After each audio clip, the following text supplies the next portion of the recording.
And then I say the last one is this is a big one. How the movie ended. They say that I heard after we watched the film, there was a talk back, meaning that they had actual psychologists come and speak to some of the emotions that we may have undergone throughout the film.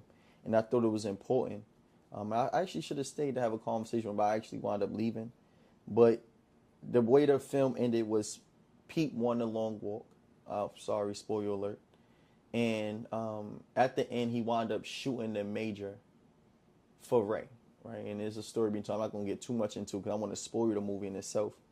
But it made me think about a quote I heard from Shirley Chisholm that says, when morality comes up against profit, seldom does morality wins. And what does that mean?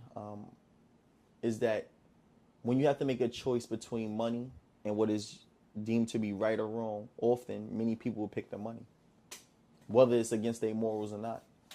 And I thought it was important because even after Pete lost, they didn't speak too much about if he received the money or not. But throughout the walk, he kept talking about how we should pick peace and love. And Ray was saying, nah, I want to put an end to this system. And he was like, I will kill a major when I win. I'm going to ask for a combine and I'm going to shoot the major. And Pete was like, nah, I want you to pick love.